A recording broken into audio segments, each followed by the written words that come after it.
After a series of random attacks in Pennypack Park in Philadelphia, police knew they had to act quickly before they attacked again. After arresting a suspect and taking their fingerprints, what happened next was unexpected and could possibly unravel decades' worth of cold cases.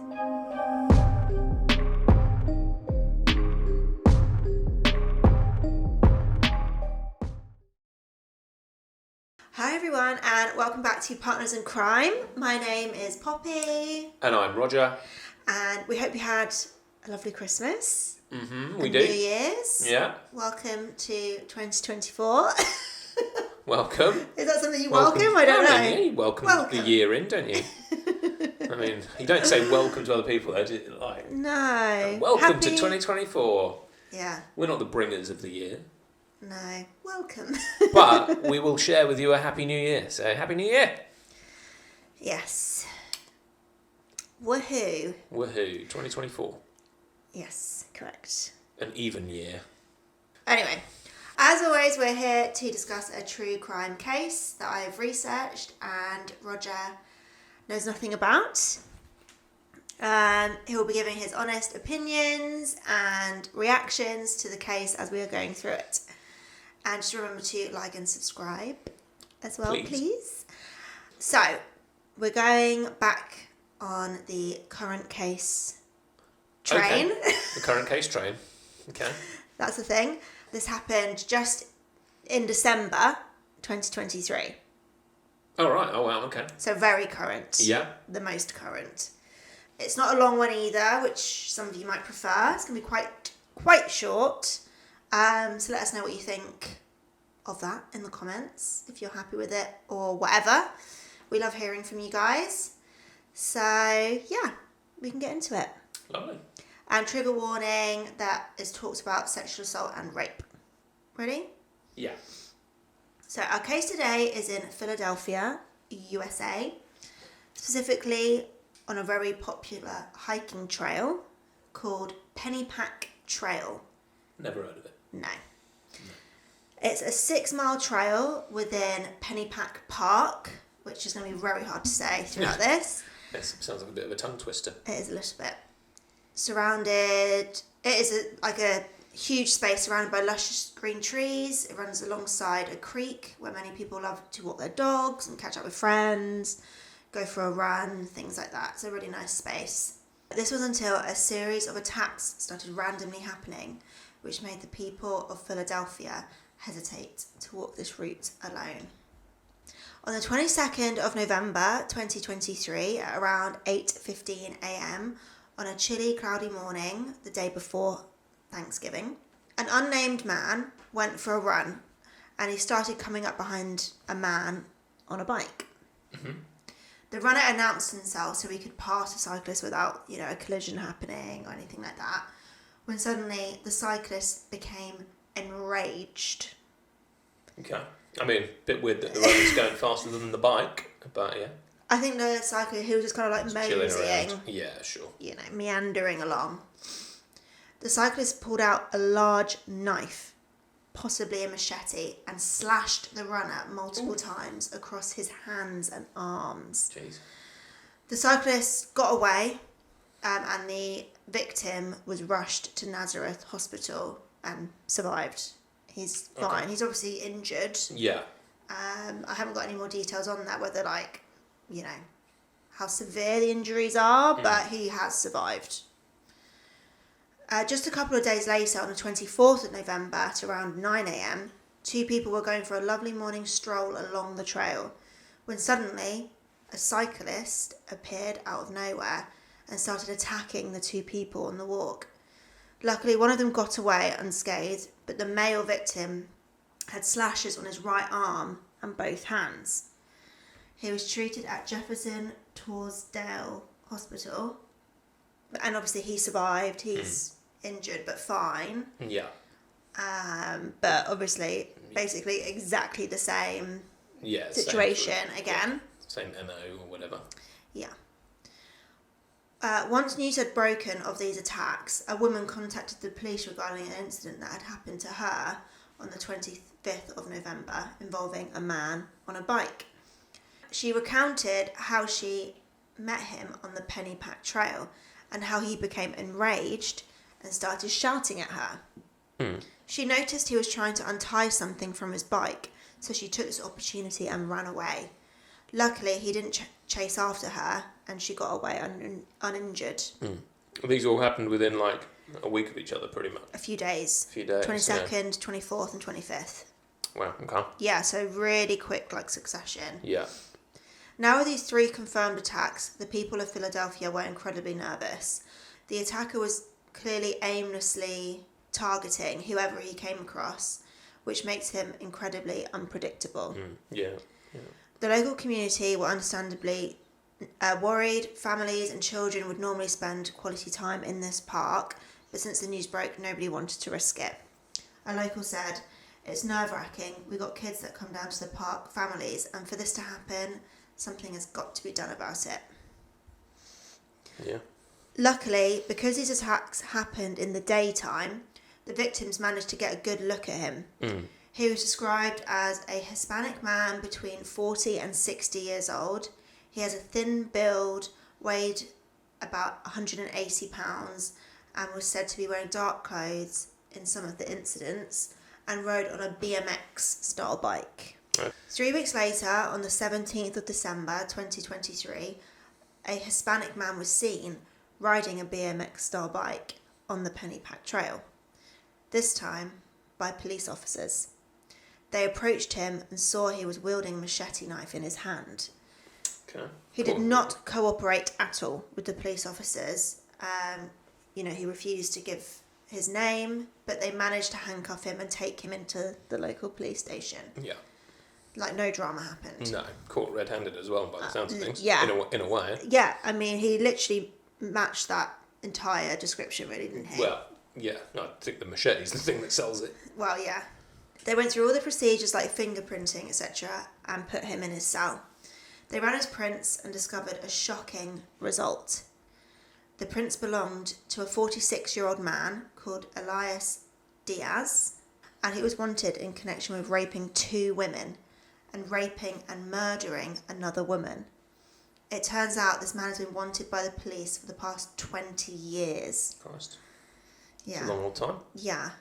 So, let's take you back in time, 20 years ago. The first attack was on the 20th of April, 2003. A young 21-year-old woman was jogging in Fairmount Park, which is over 8,900 acres and includes winding creeks, nature trails, ball fields and picnic areas. Where's Fairmount? It's not far. It's about maybe a 5-minute drive from... Let me just double check. So quite local then. Yeah. It's not like he's gone across country in No. 20 years. It's in Philadelphia. It's a bit embarrassing for the police, isn't it? It is a little bit. So it's about a 30-minute drive away. It would take a few hours to get in between the both of them. It's across the city sort of thing. Yeah. But it's the same. But it's in the same state. Yeah.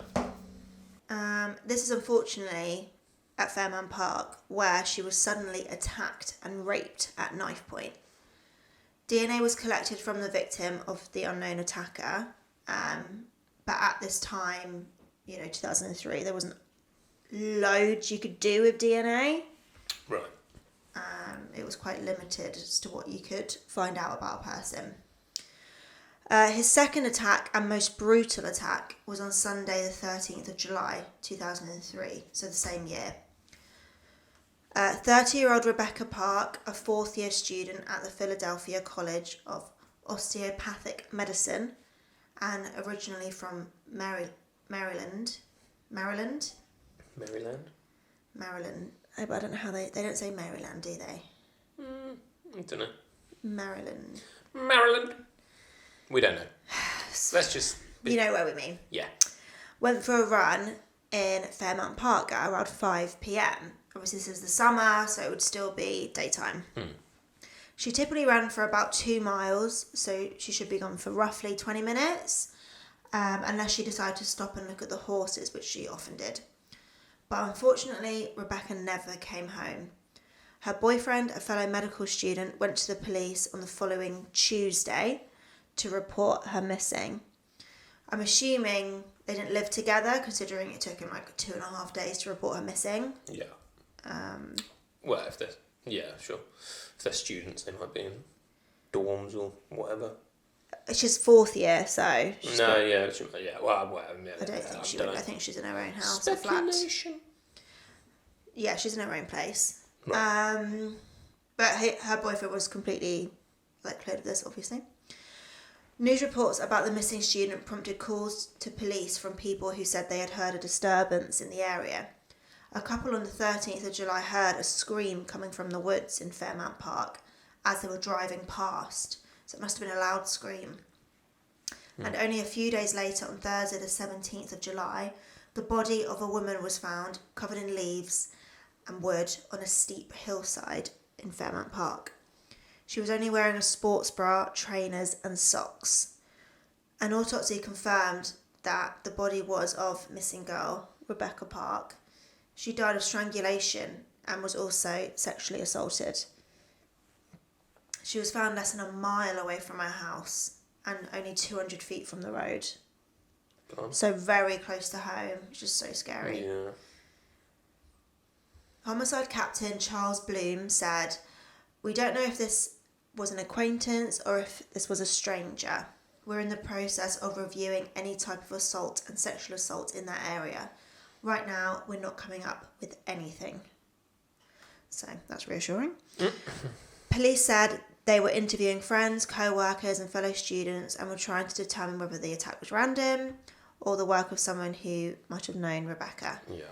Well, like you said earlier, the guy, if he's randomly attacking people, which it seemed like he was in modern day, then it's likely that he's doing it back then as well, isn't it? Yeah, exactly. And twice as hard to find, I guess, really. Yeah. Because, yeah.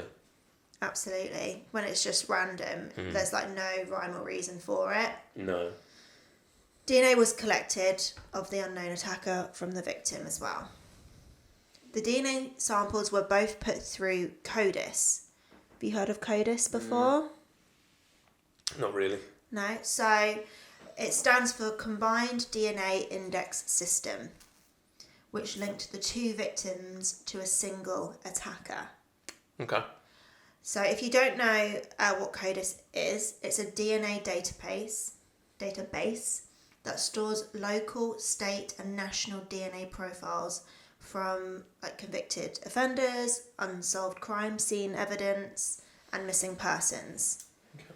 So when new DNA can be run through the system, it can be they can see whether it's going to match up to any of the stored DNA data that's in there. Yeah. Which could be a person, a case. It doesn't, Yeah, so that's why his fingerprint flagged up when he got booked in 20 years later. Yeah, right. Because this was all put onto CODIS 20 years before. Yeah. Crazy, isn't it? Yeah. So good. It's quite impressive, really, that the database is maintained that for that long and that, I suppose, that well.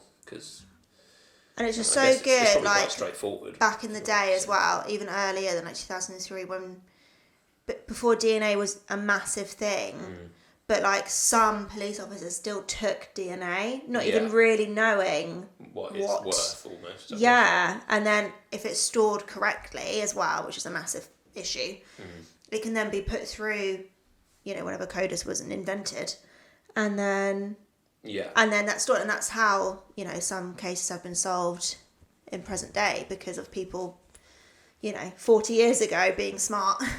Right.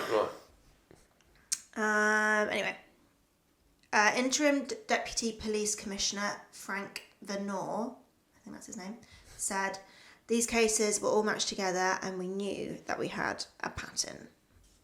On the 25th of October, a 37-year-old woman was attacked at knife point as she was jogging in Fairmount Park.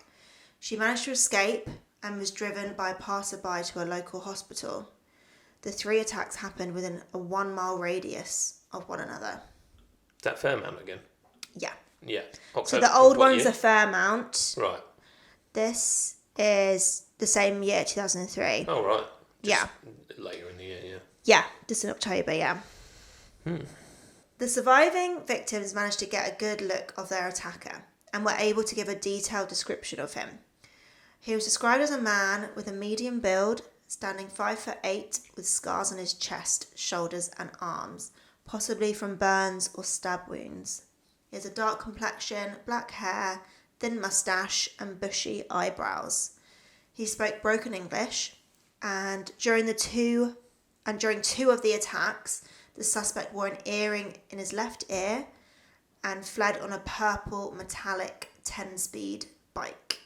Okay. I don't know what a 10-speed bike is. Do you know what that is? Is that a BMX style bike? No, I think that's much more of a road bike, one that you would cycle a long distance on. Is 10-speed like the gears? I believe so, yes. Okay, well, a different bike, but anyway. He also wore a gold chain with a crucifix pendant. Police released this description accompanied by a composite sketch in the hopes of somebody recognising them. This led to many concerned people calling in with tips, but police are yet to find a suspect. Sergeant Paul Musey, I think that's right, said, "We've gotten a lot of phone calls for lookalikes. Mostly we get DNA from those people and we don't have a hit yet." In the news, the attacker was now known as the Fairmount Park Rapist. Police tested dozens of suspects by 2004, but never found a match. A $25,000 reward was put together by the Daily News, the Citizens Crime Commission and other groups, but still had no luck. And in 2005, America's Most Wanted did an episode about the case to draw attention to it. The show also purchased billboards across the city with the rapist composites, but still no avail. Still nothing. Which is crazy that they did that, and paid for billboards and stuff. That's really quite good, actually. I wonder if they still do that. It's a kind of I don't know, it's a bit of it seems like a bit of a weird thing to do, but it's not really. But Not I guess when it's a the programme that's about of course, no, the program, the worst crimes that are happening. Yeah, true. It's just nice that they actually use the money that they make to help. Yes, Whereas nowadays, companies wouldn't. But then again, is posting, is putting a billboard up with a, artist's sketch. It's not necessarily a bad thing, but it's not perfect, is it? But anyway. What do you mean it's not perfect? Because, the artist's sketch might be wrong. It might have elements that are... Yeah, but it's based on the descriptions of the victims, true. So, it's the most accurate they could get. Yeah. And that's their job is, they're not just like a random person that can draw, that their job is to draw these things, I know. A few years went by without any related incidents until the 11th of August 2007.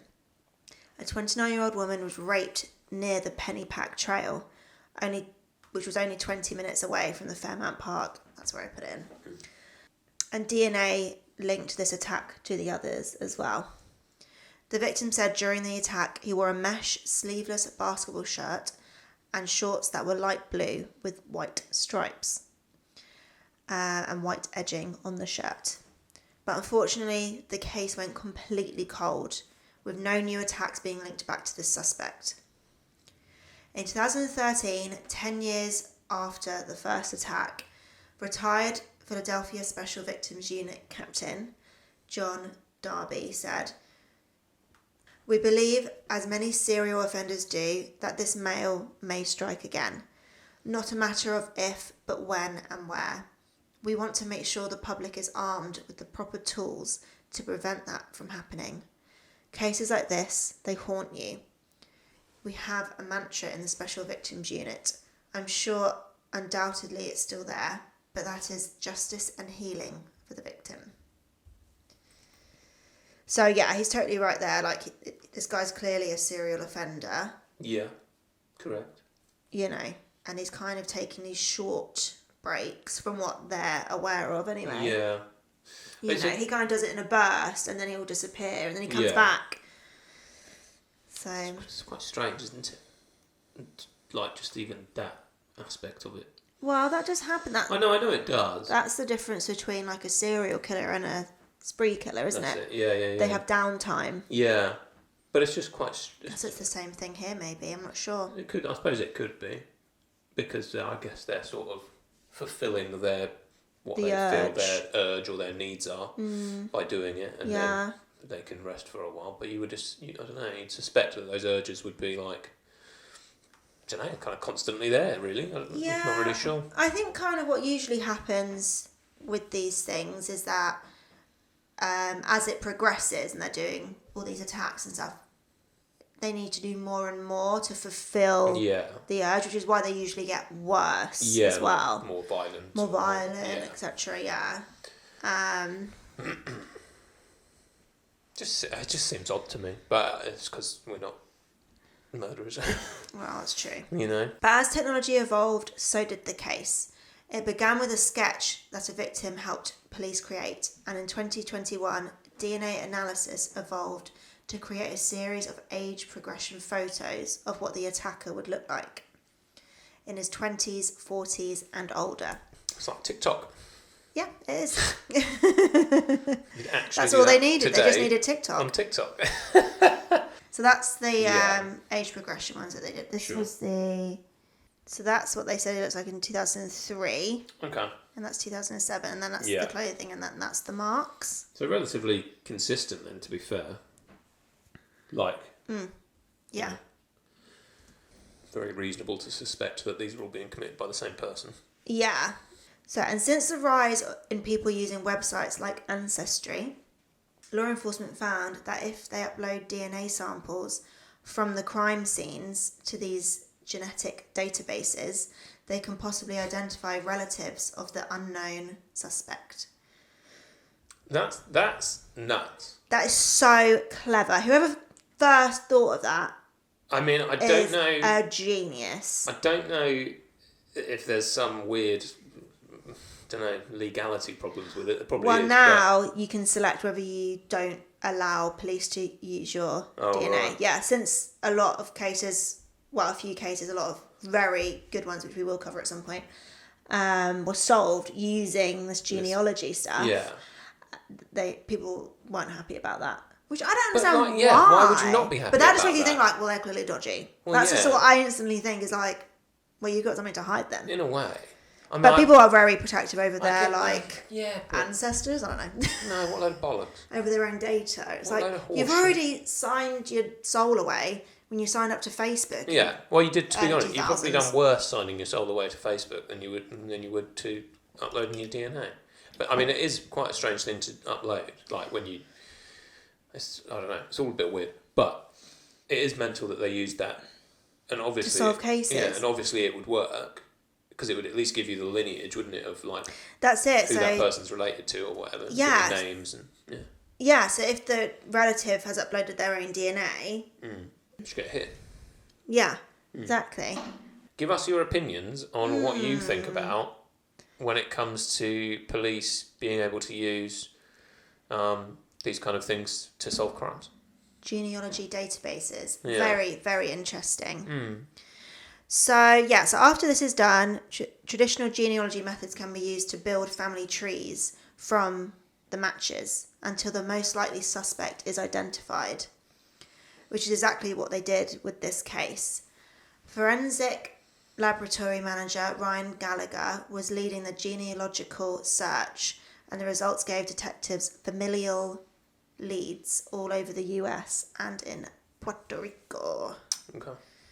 Ryan said, the continued investigation into the family led to the tree being narrowed down to one particular branch of the tree within one family, and Elias Diaz was identified as a potential person of interest. But police weren't even sure if he was still alive. Interim First Deputy Commissioner Frank Venor said, we had no idea if he was even still living. There was information given to us when we started to search for him that he was in the area Kensington. Somebody said he'd overdosed. No one had seen him for an amount of time, so we had no idea where to find him or if he was living at a residence or was unsheltered. After interviewing family members, it was clear that none of them had any kind of relationship with him. He was estranged from them all. But now all they needed to do was find Elias Diaz, which was proving quite difficult. What year was this, sorry, when they were doing this bit? This was 2021. Okay. So 2 years before the Pennypack Trail attacks. Okay. He had no connections to the Philadelphia area whatsoever. No known address, no friends, family, nothing there. So it's kind of like, why have you ended up here? It's quite strange. It was found that Elias had been arrested in 2007 and 2015 for narcotics, but failed to appear at court. And police didn't need to take his DNA at that time, which is a shame. Yeah. Because it would have prevented. Caught him sooner and prevented these 2023 attacks from ever happening. Which I feel like if you arrest someone, you should just take their DNA. I don't know if there's rules and I don't see why stuff not. like that, but just take it. What's the harm? I mean, it's probably just more paperwork that probably can't be asked. It probably is more that there's something to do with like processing it all that's the problem, rather than just a quick turnaround or whatever. Yeah. It still took a further 2 years in order for the police to have Elias Diaz in their grasp. And on the 20th of December 2023, the Philadelphia District Attorney's Office announced Diaz was officially charged with murder, rape, aggravated indecent assault, possession of an instrument of crime, abuse of a corpse, tampering with evidence, indecent assault, and recklessly endangering another person in connection to the rape and murder of Rebecca Park. A week later, on the 27th of December, Elias was formally charged with 3 other sexual assaults, 2 that occurred in Fairmount Park in 2003 and 1 that occurred in the Pennypack Trail in 2007. His charges were then upgraded to include rape, attempted rape, kidnapping, attempted kidnapping, and aggravated assault as well. So basically everything under the sun, really. I don't know what he hasn't been charged with. Right. But that's good. After searching Pennypack Trail once again, they came across what they believed to be his makeshift home, found just a few feet away from Mayfair Lincoln High School fields that backs onto Pennypack Park. It was a very difficult area to access, and you could only get to it by going through the chain fence from the school fields. All right, okay. Bit weird. Yeah, like where he was situated, because it was such densely like wooded area. Right. That he had set up. He had a portable charcoal grill. He hung up his tattered clothes from tree branches. He left cans of beer and old food wrappers everywhere and stacked black trash bags on top of one another, some of them overflowing with rubbish. He also had a child's scooter and a stuffed animal, which to me is a little concerning. Like, where did he get these from in the first place? That's true. You know, and how did he get hold of them? They could have just been sitting around on a park bench now, I suppose. Yeah, it could be totally innocent, but also, like... It could also be totally horrendous. Yeah, like, you know, what was he planning on doing with them, if anything? It's just, you know, doesn't look good, does it? But could Elias have been really living there for the past 20 years? I doubt that very much. Without being seen? No. Does seem unlikely. I don't think anyone could live that long. Like, 20 years? Right, yeah. I mean, yeah. It's a long old while, isn't it? You'd be surprised, though. Some people live through very strange circumstances for a long time.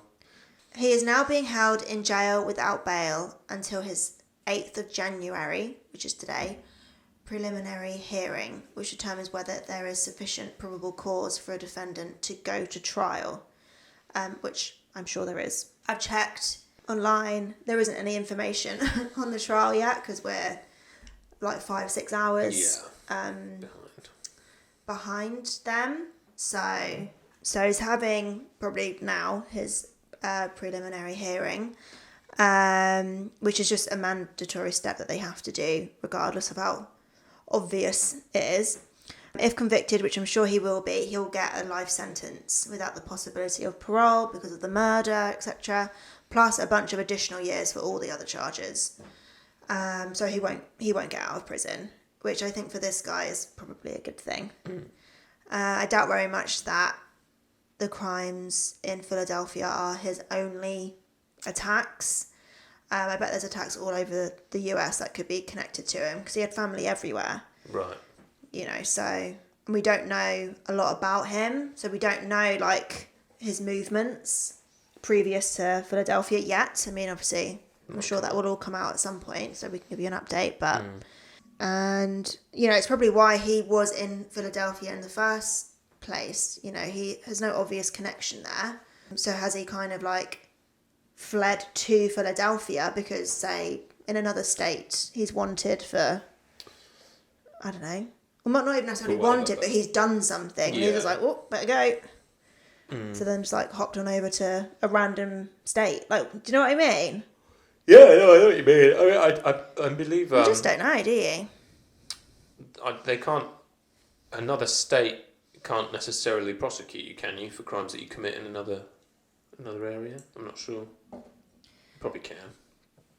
There is You'd some have to weird have a things separate there, trial. There'd have to be a separate trial in that state. Yeah, it's all quite weird. Yeah, I don't know how that all kind of works. I don't know, like, you know, he'd get a trial and everything in Philadelphia, and then it would be like once he's done his time there, he would then have another trial, but he wouldn't ever get out of Philadelphia anyway. So I don't really know how all that stuff works. So let us know if you know more about American law than we do. Yeah.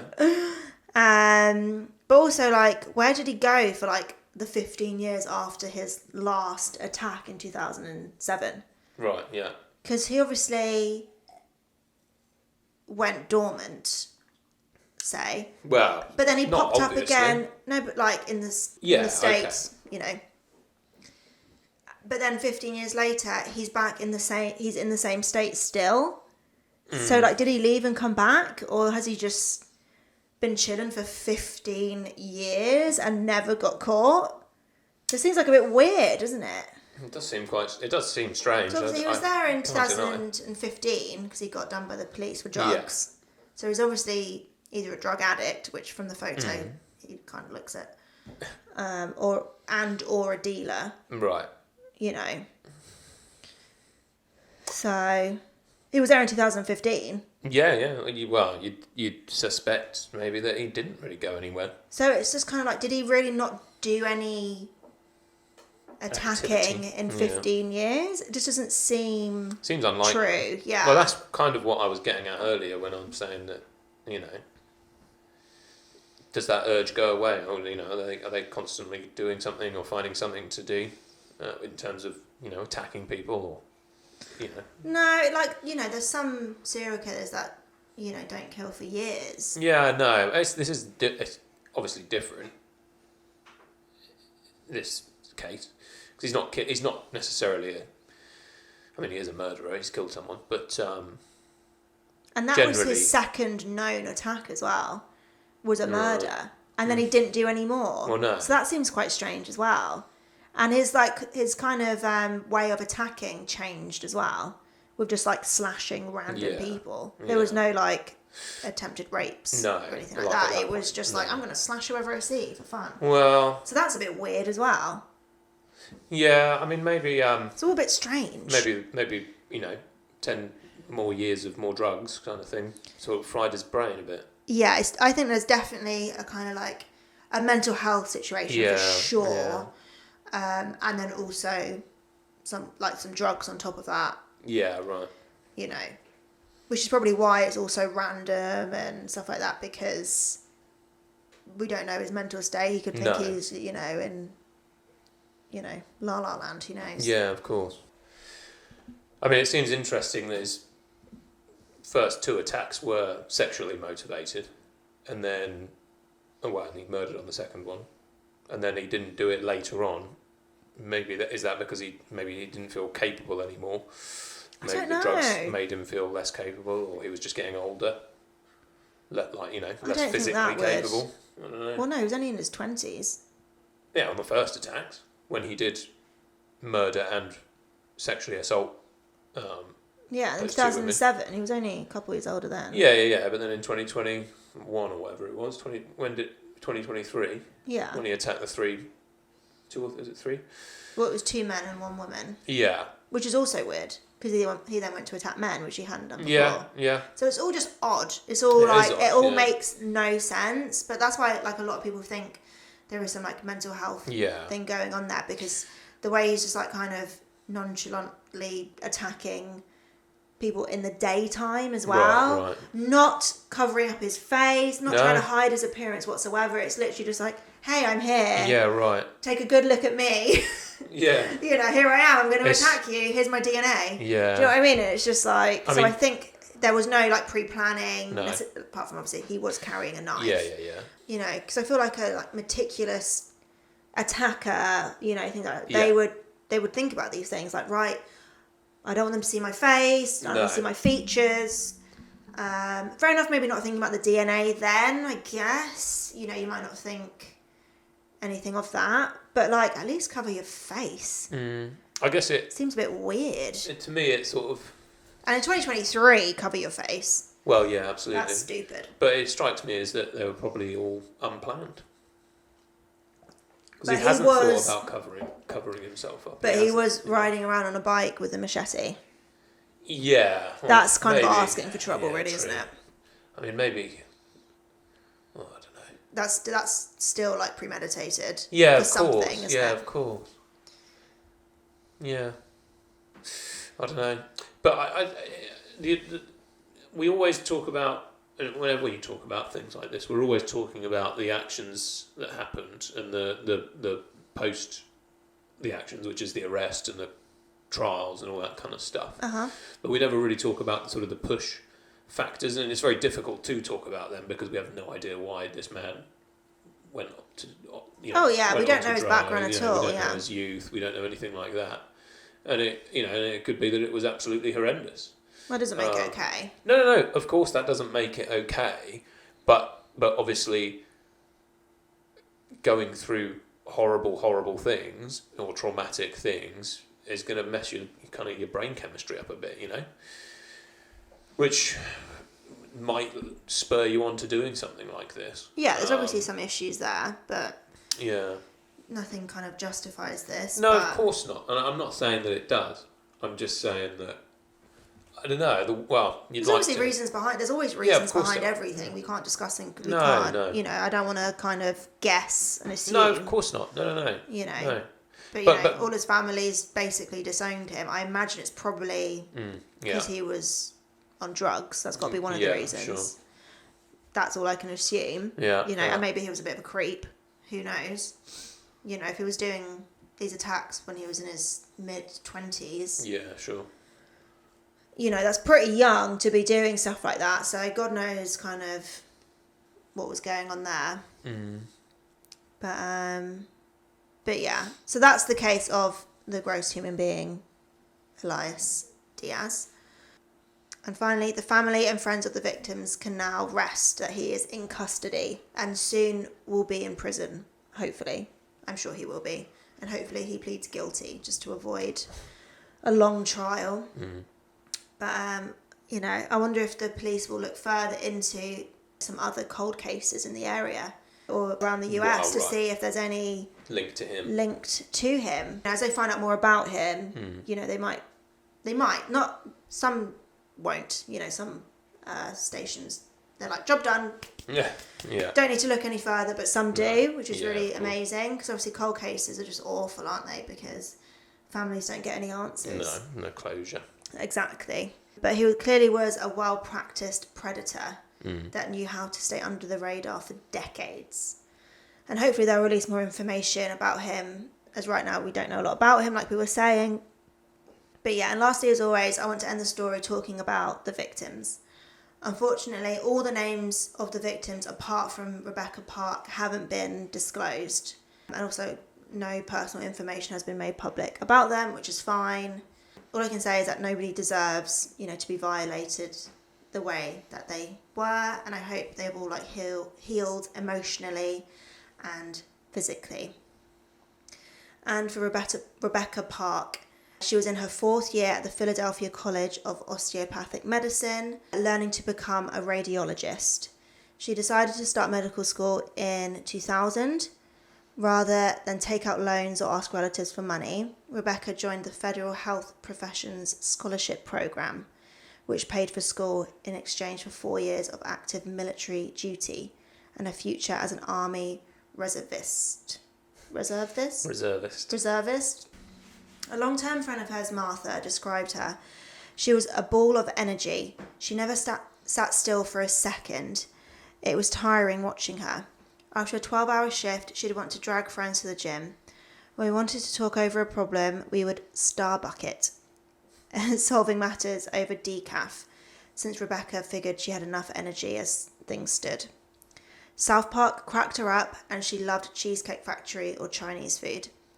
Despite the medical school grind, she found time to travel to the Caribbean with girlfriends and often visit her brother in LA and her grandmother and aunt in San Francisco. She was also thinking about getting another degree, a master's in biotechnology. She was clearly a very dedicated and smart woman. She had a lot of drive to succeed and learn whilst being a social butterfly and loved being around people and getting to know how they thought. Martha said, she loved helping people. She was the person to give me unconditional love. She was the first person to give me unconditional love, and she was like that with everyone. It seemed like her life was only just getting properly started when it was cruelly taken away from her. She was very loved by her parents and brother, friends and other students at the university. A scholarship fund in her name was set up at the medical school, and a memorial service was held where friends and relatives spoke of her cheerful, kind and determined nature. It's always quite sad to hear about the victims. Yeah. When the information's available. Yeah.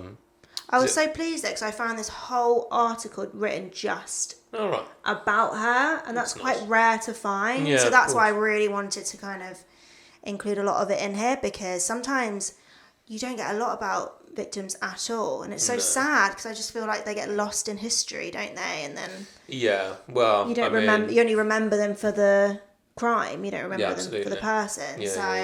That's why I like to include it in here. But it is sad, isn't it? Because they're not here anymore, are they? No. Because of some dickhead. Well, yeah, effectively. But yeah, so we'll keep you updated with things going on with him. Like I say, he's going to prison. It's not going to be a big shock. It would just be nice to know a bit more about him and what's been going on with him in his life and the lead up to it all. So if it does go to trial, no doubt we'll hear all about that. They love dishing out all the goss, don't they, in America? So, okay, well, remember to like and subscribe, everyone. Tell your friends about the podcast. Tell your family. And that's it. I hope you enjoyed today's case. Let us know if you liked it a bit shorter or what your vibe is. Let us know, and we'll see you soon. Bye. Bye.